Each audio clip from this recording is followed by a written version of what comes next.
Hello, my name is Justin Bright, and welcome to Kerbal Space Program version 1.8.1 in my next small step RP-1 career mode playthrough. And we left off the last episode with a little bit of a drag because we just kind of talked about the future and about the science that we're going to be going through for quite a while. But we are in the middle of a couple of missions, and we have one on the pad even now, so let's get right to it. And we have a broken part from overstressing. After just rolling out to the pad, one of our rover wheels has just detonated itself, which is great.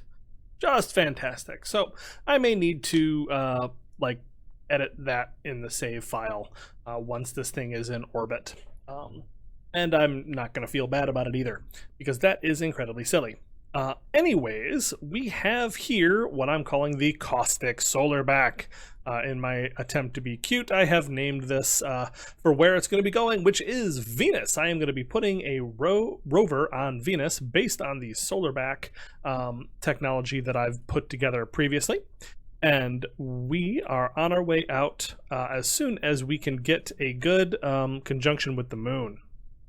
All right, so just 5 hours and 40 minutes until we get our we are entering the plane of the moon, and then we will be heading on out towards orbit.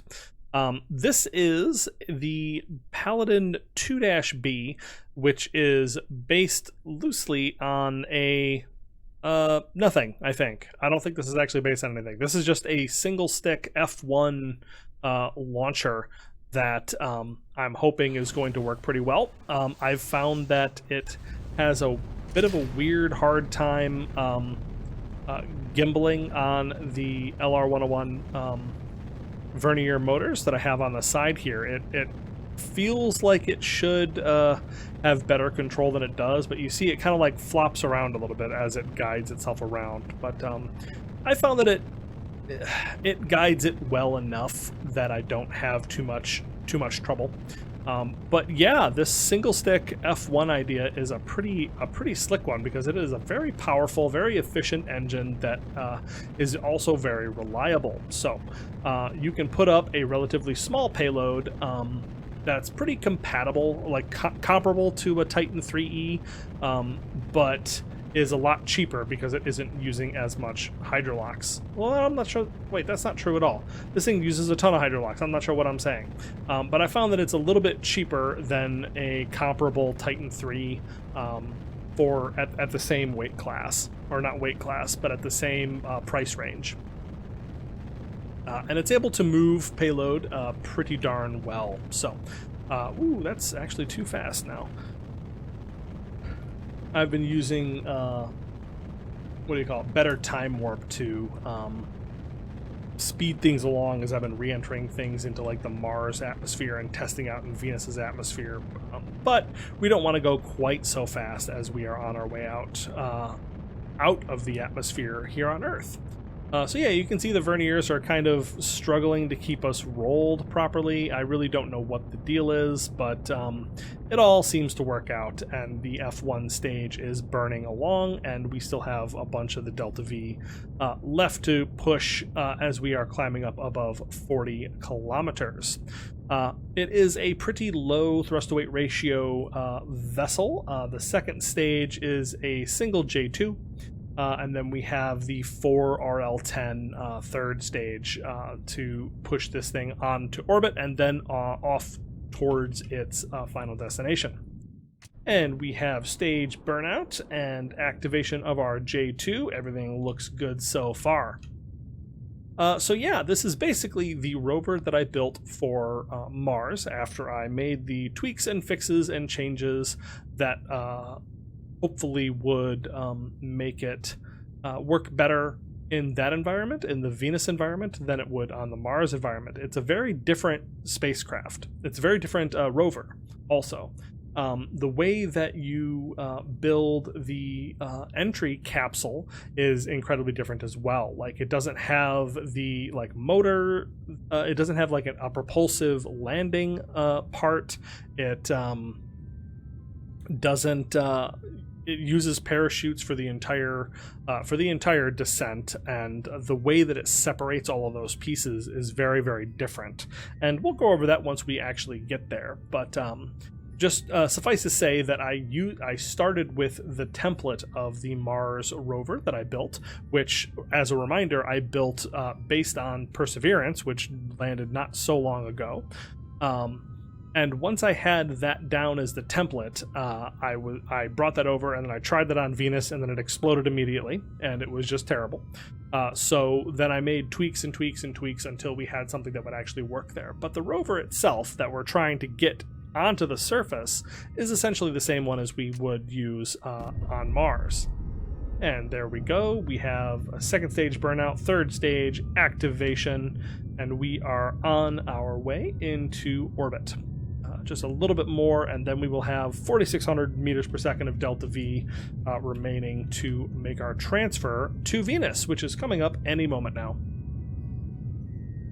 I also had it was an idea that I had to maybe try to fling something else past Venus now that I have a little bit better technology, now that I have what do you call it, nuclear thermal rockets at this point. I could have tried to do another messenger style launch that went through past Venus and then onward towards Mercury, but I couldn't make it work any better than I already had, so we're just going to wait a little bit longer. We're not going to get anything new and exciting on this launch in particular, or on this transfer window in particular. So there we go. We are in orbit. Everything is fantastic so far. We are in the inclination of the moon and prepared to head on towards Venus. So let's go ahead and see what that's going to look like. All right, so you can see that we are right on top of a launch window at this point. So if we include the capture burn, it looks something like this. 3,500 meters per second to get out there, and then when we arrive, it's going to cost us about 4,000 meters per second, which is most of our fuel, but that's actually fine because we can smash directly into the atmosphere. That, I think, is what I was planning to do. Was that what I was planning to do? Oh, I'm reading this backwards. I have 5,700 meters per second when we arrive. So what that means is when we arrive, we are going to be using about 4,000, and then we will be capturing into an orbit that is going to be able to deliver this payload somewhere on the surface of Venus. I'm pretty sure that the rover contract wants us to go somewhere in very particular, so we will be dealing with that. Venus rover.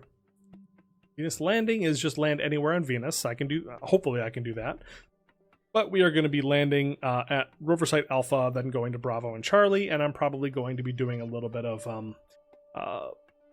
vessel movering around so that I don't have to stress too much about driving forever. Because, as I mentioned before, I was not able to get Bon Voyage to work, which is a darn shame, because I really like that mod. But I just, with the combination of mods that I have, I could not make it happen. So anyways, I'm pretty happy with this as our trajectory and our maneuvers. So let's go ahead and just take a little bit of a look at what this is. Oh my gosh, it's such a mess. I can't see anything. Turn off all those other orbits. Oh, that's better.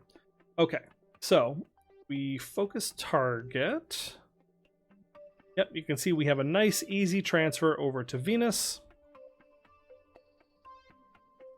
And then the encounter is a little bit bonkers. So we're not going to stress about that, so we can delete the second node. But this is what we're looking for, and that's kind of a weird trajectory if you ask me. So let's tweak this a little bit, because we want to make sure that we're able to get into an orbit right away that is going to be able to deliver us to down to the rover site. So we want to move. So I'm just tweaking this in such a way that we're going to be able to get directly into that inclination, which is highly, highly inclined. And I'm going to have to check on this when we get there, because Venus rotates so incredibly slowly that this may be on a different part of the orbit when we get there. So I'm just going to have to remember to make an adjustment between here and there, which is totally fine. But it's just something I need to remember to do. Okay, so this is fine. This is what we're going to aim for now, and if we don't quite hit that, that should be fine. We should be able to fix it on the way. So let's go ahead and execute this node. All right, we are approaching the start time of this burn, and a little bit past it, honestly. I'm not sure why the engines don't kick up earlier than they do, but whatever. And we are on our way. So yeah, I've talked a little bit about the history of exploration of Venus. There have been accidental landers and there have been on-purpose landers, but nothing has survived for very long because the atmosphere is basically acidic. There is such a concentration and density of chemicals in the atmosphere, mostly carbon dioxide, but it has clouds of sulfuric acid, which will cause some problems for anything that you try to put down on the surface of Venus. But the temperature and pressure, the incredible pressure, 1,350 pounds per square inch on the surface, and temperature is almost 900 degrees Fahrenheit. Yeah, so everything has a very bad time on Venus, is just how it goes. And that is something that has melted or destroyed everything that has landed on Venus has not survived for very long. But I think that enough of that stuff is not quite modeled in RP-1 that will be able to survive for quite a while. Fingers crossed, anyways. But it's...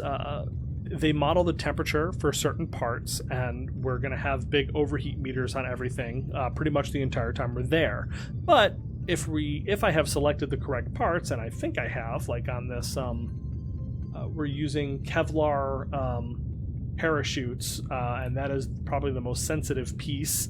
But those should not melt and pop off until we actually ask them to. So, the surface of Venus is so intensely inhospitable that it's very difficult for us to explore it in real life. But this is Kerbal Space Program, so we should be able to get this rover down there, assuming that I haven't screwed something up tremendously.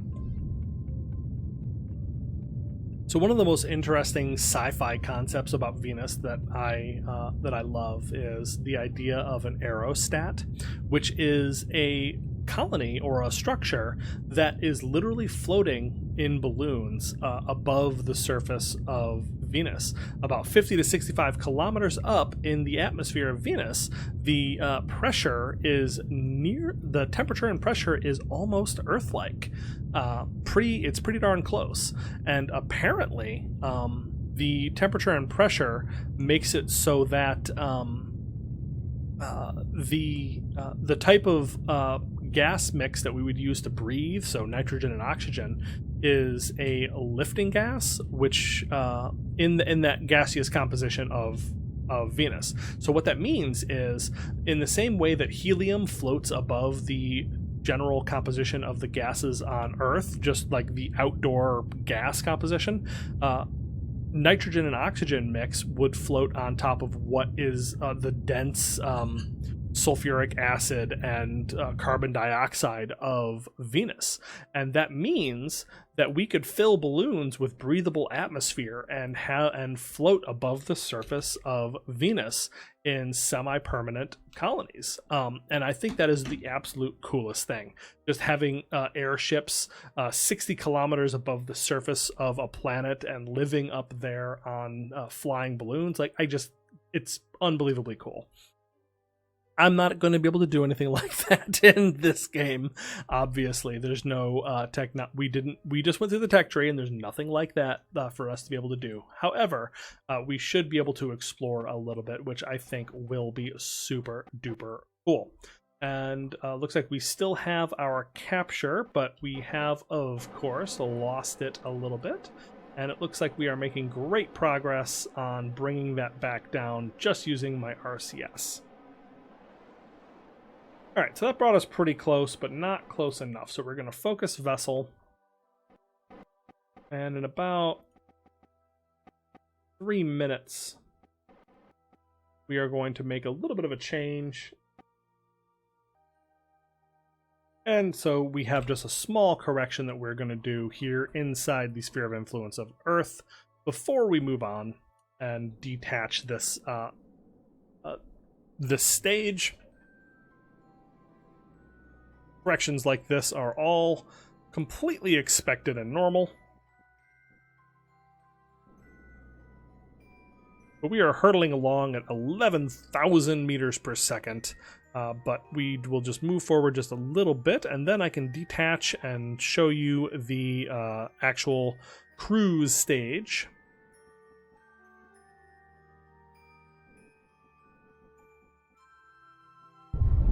And fire up those 4 RL-10s, and there we go. Let's see how we did. That's looking closer. And just use RCS to bring it on down.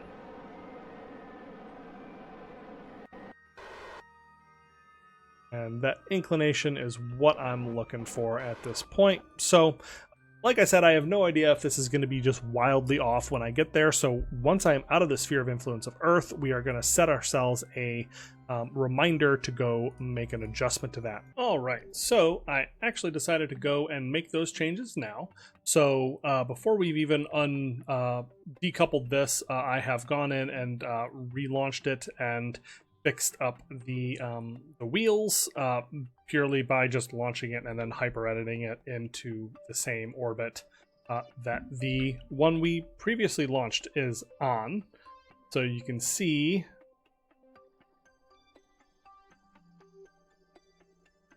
that we're here, and that's the previous one, which is for some reason a relay. Not going to show me? Well, you're just going to have to trust me, I guess. In any case, we are now ready to go and ready to get into this orbit, which looks pretty darn good. So, we decouple.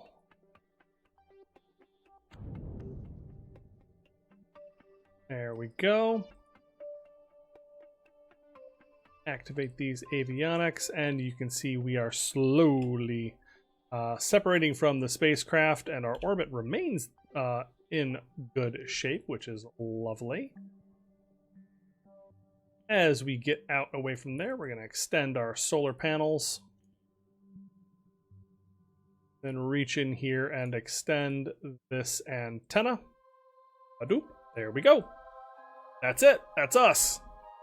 Fantastic. So we are now just going to time warp until we get out of the sphere of influence of Earth.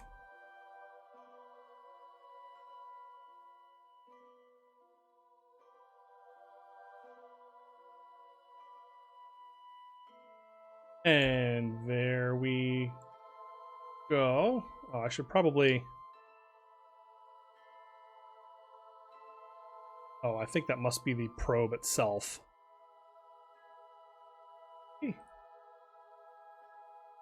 Maybe that's the other one. Anyways. And boop, there we go. We are out of the sphere of influence of Earth, and we are on our way.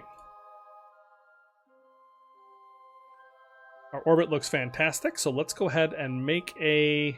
let's see. It's 119 days until we actually get into the sphere of influence of Venus. So let's add a regular alarm ahead of this.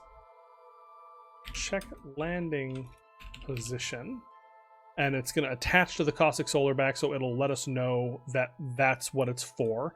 And we're going to do this at about 100 days out. And so that's going to give us some time to adjust our trajectory if needed. So the last thing we're going to do is we are going to point down towards the sun. And you see there we have that. Everything seems to be working well so far, except for I'm pointing the wrong direction. We want to go up towards the sun. And there we go. So electric charge is up to perpetual because these are nice, big, lovely solar panels at tech level 3. So anyways, that's the caustic solar back. We are on our way. I just have to do some cleanup of the old pieces and delete those and refund myself a little bit of that money because it's through no fault of my own that those wheels exploded. But I did check, and it looks like whatever I did, I think maybe it was a launch clamps, I have no idea, but the wheels are not broken. At this point, they are wheel status operational. I did check, and that looks to be good to me. So we are all set. So I'm just going to turn this off, and we are ready to wait it out until this gets on its way out towards Venus.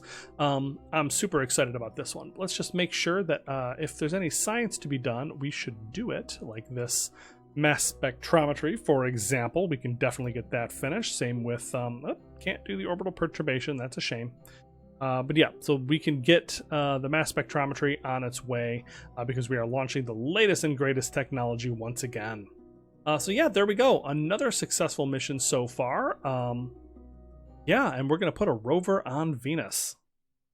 And I think that's where we're going to leave this one this time. So if you enjoyed this episode, please let me know what you think down in the comments below. Like and subscribe and all that, and I will see you next time.